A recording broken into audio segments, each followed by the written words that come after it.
ఆధ్యాత్మికతకు అనువైన మాసం కూడా ఈ ఆషాఢ మాసం. ఆషాఢంలో ఎన్నో పర్వదినాలు, ఎన్నో విశేషాలు ఉంటాయి. ముఖ్యంగా ఆధ్యాత్మిక సాధకులకు ఆషాఢం పవిత్రమైన మాసం. తెలంగాణ రాష్ట్రంలో ఆషాఢ మాసంలోనే ఈ నెలంతా కూడా బోనాలతో ఊరు వాడ సందడిగా ఉంటుంది.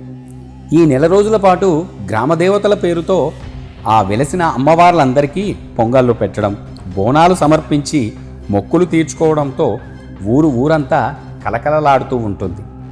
బోనాల సందర్భంగా అక్కడి మహిళలందరూ కూడా అమ్మవారిని తమ ఇంటి ఆడపడుచుగా భావించి పసుపు కుంకుమలతో ఆ అమ్మవారికి చీరలు, సారెలు సమర్పిస్తారు. ఆ దృశ్యాలు కన్నుల పండుగగా ఉంటాయి. ఆషాఢ మాసంలోని పర్వదినాలు ఆషాఢం పెడుతూనే వచ్చే అతిపెద్ద పండుగ పూరి జగన్నాథుడి రథయాత్ర. మోక్ష ద్వారాలకు మార్గాన్ని సుగమం చేసే ఈ పూరి జగన్నాథుని రథయాత్ర చూడడానికి లక్షలాదిగా భక్తులు ఆ పూరికి తరలివస్తారు.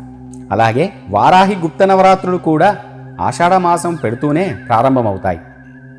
ఆషాఢ శుద్ధ షష్ఠి రోజు ఆ స్కందవ్రతం పేరుతో సుబ్రహ్మణ్యుణ్ణి ఆరాధిస్తే అవివాహితులకు త్వరగా వివాహం జరుగుతుంది. సంతానం కోరుకునే వారికి సంతానం కూడా కలుగుతుంది.